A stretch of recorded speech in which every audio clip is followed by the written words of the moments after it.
জন্য। তাকওয়া, তাকওয়া কি জিনিস? তাকওয়া হলো মৌলিকভাবে আল্লাহ তাআলার ভয়। এই ভয় এমন ভয়, যেই ভয়টা বান্দা যদি জোগাড় করে তাহলে আল্লাহর নিষিদ্ধ কাজ থেকে নিজকে কি করে প্রত্যাহার করতে সক্ষম হয়, আদিষ্ট কাজ পারফর্ম করতে সে যোগ্য হয়। এটার নাম হলো তাকওয়া। এই তাকওয়া গুণ সৃষ্টি হলো। এই তাকওয়াটা কিসের জন্য? তো আগেই বলছি, আদেশ আর নিষেধ, নিষেধটাকে অমান্য করা আর আদেশটাকে পরিপালন করা। এবার কোরআনের শুরুতে গিয়ে দেখুন, আগে বলছে গোটা মানব জাতির জন্য কোরআন, কিন্তু আবার কোরআন বলে বিসমিল্লাহির রহমানির রহিম, আলিফ লাম মিম যালিকাল কিতাবু লা রাইবা ফি হুদাল লিল মুত্তাকিন। আগে বলো তো হুদাল লিন নাস, এবার বলো হুদাল লিল মুত্তাকিন। এই যে প্যাচ লেগে গেল। কে বলে কোরআনের মধ্যে ইয়া নাই, বৈপরীত্য নাই? আছে তো, সব বিরোধিতা আছে না, সব বিরোধিতা না। কোরআন সকলের জন্য, কিন্তু সবাই কোরআনের জন্য না। সূর্যের আলো সবার জন্য, কিন্তু অন্ধ মানুষ সূর্য দিয়া আলো দিয়ে দেখেন, এটা কি সূর্যের দোষ না নিজের দোষ? সুতরাং সেই দোষটাকে বর্জন করলে যেই গুণটার দ্বারা কোরআন থেকে ফায়দা নিতে পারবেন, যেই চোখ, সেই চোখের নাম হলো তাকওয়া। সেই চোখের নাম কি? তাকওয়া। তাই রোজা এই মাসেই, যে মাসে আপনার কোরআন আসলো সেই মাসেই রোজা ফরজ করা হলো, এই জন্য যে এই মাসেই লোকেরা প্রস্তুতি নেক এই কোরআন থেকে ফায়দা গ্রহণ করার জন্য, উপকৃত হওয়ার জন্য, কোরআনের গাইডেন্সকে আত্মস্থ করার জন্য যে কোয়ালিটি তার দরকার, সেই কোয়ালিটিটা এই মাসেই অর্জন করুক। অতএব এই মাসেই রোজাকে ফরজ করে দেয়া হলো। আপনি যে বাড়িতে যদি পেট ভরে খান আর পানি পান করেন, মানুষের সামনে এসে ঘন ঘন থুতু ফেলেন আর ইফতারের মাহফিলে বসেন, কেউ কি সন্দেহ করবে যে আপনি রোজা রাখেন নাই? তাই রোজা যে আপনি রাখলেন, কার ভয়ে রাখলেন? কার ভয়ে? ও আল্লাহ। এটাই তো তাকওয়ার মূল কথা, আল্লাহর ভয়ে। মানুষ দেখানো যায় না। এই জন্য আল্লাহ পাক বলছেন যে কুল্লু আমাল ইবনে আদম ইউদাআফ লাহুল হাসানাতু মিন আশরি আমসালিহা ইলা 700 দিফ ক্বালা আল্লাহু তাআলা ইল্লা সাওম ফাইন্নাহু লি ওয়া আনা আজজি বিহি। প্রত্যেকটা আমলের 10 থেকে 700 গুণ পর্যন্ত বিনিময়ে দেয়া হবে। তবে রোজার ব্যাপারটা আলাদা। আল্লাহ বলেন আলাদা, সেটা আমি দিব। কত দিব? মুহাদ্দিসিনরা এটাকে এইভাবে পড়েন, আনা উজজা বিহি, আমি নিজেই এটার বিনিময় হয়ে গেলাম। আমি নিজেই এটার বিনিময় হয়ে গেলাম। তোমরা বেহেশত নিয়ে ব্যস্ত আছো, আর আমি কিন্তু রোজার পরিবর্তে নিজকে দিয়ে দিলাম। আর মাল্লাহুল মাওলা ফালাহুল কুল। সুতরাং আল্লাহ নিজেই তো। অতএব রোজাতে আমরা কি করলাম?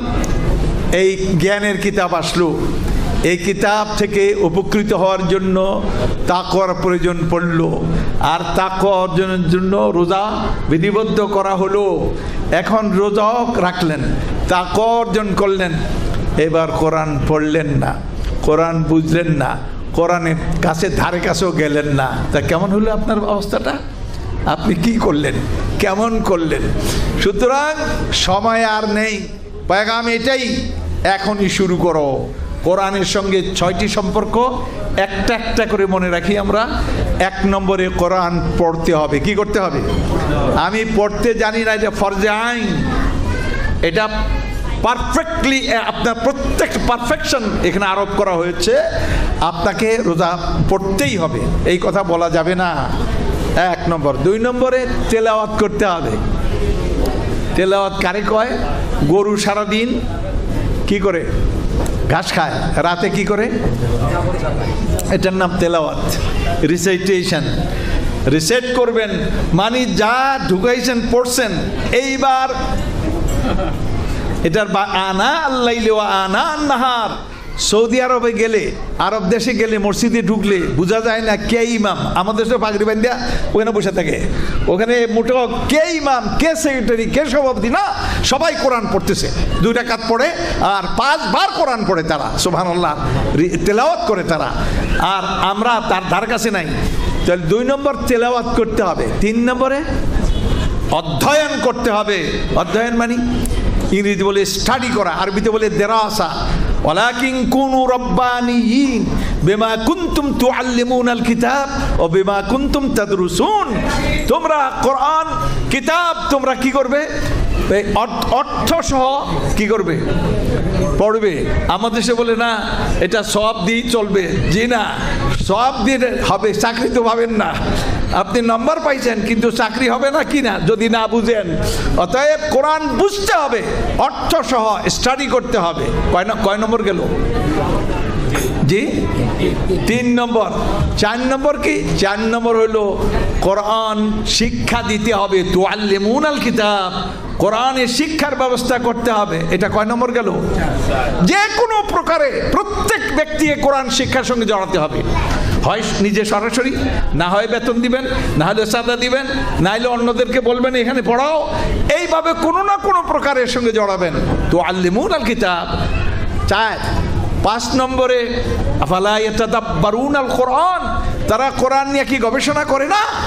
কোরআনের মধ্যে সকল সমস্যার সমাধান বলা হয়েছে। গবেষণা করলে সমাধানটা বেরিয়ে আসবে। আমার কাছে সময় নাই, নিলে গবেষণা করে একটা দেখাতাম। এই যে কেমনে গবেষণা করে, ইস্তেমবাত কেমনে করে কোরআন, এটা একে দেখাতাম, কিন্তু সময় আমার কাছে নাই। আর একদিনে সব কথা বললে আরেকদিন তো দাওয়াত দিবেন না আপনারা। তো এটা কটে গেল 5টা। তাদাব্বুর করতে হবে, সব সমস্যার সমাধান কোরআনে আছে। আর 6 নম্বরে হলো মাদা আমিলা ফিমা আলিমা, যা জানলেন কদ্দুর তার বাস্তবায়ন করেছেন। আপনার বাস্তবায়ন করতে হবে। এই 6টি জিনিসের একটিও যদি কেউ বাদ দেয়, কিয়ামতের দিন কেস একটা কিন্তু আসতেছে। কেসটা কি? রাসূল সাল্লাল্লাহু আলাইহি ওয়াসাল্লাম তো পক্ষে সুপারিশ করবেন কিন্তু বিরুদ্ধে কেস করবেন। অ্যাডভোকেট খালি পক্ষে কয় না, বিপক্ষেও আর্গু করে। তো তিনি আর্গু করবেন কি? অকাল রাসূল ইয়া রাব ইন্না কওমি ইত্তাখাযু হাযাল কুরআন মাহজুরা। আমার কওম, আমার এই গোষ্ঠী, আমার এই কওম, আমার এই জাতি কোরআনকে পরিত্যক্ত করে রেখে দিয়েছিল। আজকে কোরআন প্রত্যেকটা, আজকেও লাইভে প্রশ্ন আসছে, মানুষ বললে আমরা কোরআন পড়ি, এসব হবে কি না? আমি বলি কোরআন কি কয় শুনুন। কোরআন বলে লিয়ুনযিরা মান কানা হাইয়া, কোরআন দেওয়া হয়েছে জীবিত মানুষকে সতর্ক করার জন্য। এই মৌলবীরা সতর্ক করে কাকে? মরা মানুষকে। কাজে বুঝেন কি হবে, কদ্দুর হবে। তবে কিছু যে হবে না তা নয়, নগদ যা পাও হাত পেতে নাও, বাকির খাতায় শূন্য থাক। আমি তো 500 টাকার নোট পেলাম আর হালুয়া রুটি খেলাম, আমারটা পেয়ে গেলাম, মুদ্রার বাকির খাতা শূন্য থাক। মুদ্রা পাইলো কি পাইলো না এটা আখেরাতে না ফায়সালা হবে, নগদটা তো আমার হয়ে গেল। এগুলি হলো ধর্ম ব্যবসা। ইমাম শাফি মৌলিকভাবে অস্বীকার করেছেন, এগুলি করলে কোনো কাজ হবেই না। যাই হোক, এ নিয়ে অনেক তফসিলি কথাবার্তা আছে। তাহলে এটা যদি না হয়, কেসের জন্য প্রস্তুত থাকেন, কিয়ামতের দিন তিনি কেসটা করবেন। তো যিনি সুপারিশ ছাড়া, যার সুপারিশ ছাড়া পার হবে না, তিনি যদি উল্টা কেস করেন, অবস্থাটা কি হবে? এখন আসেন আমরা ফাইনালে যাই। এই যে নিবরাস মাদ্রাসা, নিবরাস মাদ্রাসাটা কি বলে? এটা কোরআনের যে শিক্ষা, কোরআনই এলেম না, কোরআনের এলেম। এটা কোয়ালিফাই করব না, এটা রিলেটিভ ফর্মে আনবো। কিসের এলেম? কোরআনের এলেম। এই কোরআনের এলেমকে এখানে কি করা হয়? চর্চা করা হবে। আর বিশেষ করে ইন্নাল্লাহ সাইলুন কুল্লা রাইন আম্মাস্তারাহু হাফিজাম দাইয়া, আল্লাহ প্রতিটি দায়িত্ববানকে তার দায়িত্ব সম্পর্কে জিজ্ঞাসাবাদ করবেন, সে কি যথাযথ সংরক্ষণ করেছিল নাকি বিনষ্ট করেছিল। আর শিশুরা আপনাদের মা বাপের স্কন্ধে কিন্তু কি আমানত, এই দায়িত্ব বিনষ্ট করবেন। AB CAT cat, RAT rat, PUT put, আট ক্যাট র্যাট, এগুলি ভালো শিখাইলেন, কিন্তু আল্লাহর সঙ্গে পরিচয় নাই, আখিরাত নাই, নবী নাই, রসুল নাই, হালাল নাই, হারাম নাই, তাহলে খুব বানিয়ে দিলেন, তার তো সব শেষ করে দিলেন আপনি। অতএব আপনার বডিটা থাকলেই মানুষ না, ভিতরে কি থাকতে হবে? তার প্রাণ থাকতে হবে। প্রাণ হলো তাওহীদ, প্রাণ হলো আখিরাত সংক্রান্ত নলেজগুলি, এগুলো প্রাণ। এই প্রাণ যদি না থাকে, শুধুমাত্র বস্তুনিষ্ঠ এই বডি দিয়া আর এই শিক্ষা দিয়ে কল্যাণ হবে না, বরং আজকে দেশ ও জাতির যে ক্ষতি হচ্ছে, ক্ষতি কারা করছে? এই ক্ষতি কারা করছে? শিক্ষিত লোকেরা করছে। এই শিক্ষিত লোকেরাই সব ধ্বংস করে দিচ্ছে আমাদের। অতএব আমি এগুলি সব তফসিল করতে পারি, কারণ বয়স বেশি হয়েছে তো, এগুলি শুনতে শুনতে, দুষ্টামিগুলি দেখতে দেখতে অনেক শিখছি, দুষ্টামি ব্যাখ্যা করতে পারি। আজকে আর সময় নেই। আমরা আসুন আমাদের বাচ্চাদেরকে এই সমস্ত প্রতিষ্ঠানে আমরা হাজির করি, অন্তত আল্লাহর কাছে কি করি, রেহাই পাই, দুনিয়াটাও সুন্দর হবে। এদের মানুষ সুন্দর হলে দুনিয়া সুন্দর হবে, মানুষ বান্দর হলে দুনিয়া কি হবে, কি সুন্দর হবে। অতএব আমরা বানরের সবক পড়াইতে, বানর হলে আমাদের অরিজিন, যদি বান্দর তো হবেই না। আমরা বান্দর চাই না, আমরা কি চাই, আমরা সুন্দর চাই। তো আসুন আমরা নিবরাস মাদ্রাসা এইখানে এই অঞ্চলে যারা আছেন তারা আপনারা এর সঙ্গে সহযোগিতা করুন, বাচ্চাদেরকে ভর্তি করেন। ইনশাআল্লাহ চক্ষু প্রশান্ত হবে, অন্তর হৃদয় প্রশান্ত, চক্ষু জোড়াবে। বাচ্চারা যখন বড় হবে আর দেখবেন, তখন আপনি দেখবেন মাশাআল্লাহ আপনি চলে যাচ্ছেন, কিন্তু আপনার উত্তম সন্তান উত্তরাধিকারী দুনিয়াতে রেখে যাচ্ছেন, যারা কি করবে মৃত্যুর পরে ওই রব্বির হামহুমা কামা রব্বায়ানি সগীরা আল্লাহুম্মা তাকাব্বাল মিন্না ইন্নাকা আনতাস সামিউল আলিম। সবশেষে আপনাদের আবার শুকরিয়া জানিয়ে আমার বক্তব্য এখানে ইতি টানছি। আসসালামু আলাইকুম।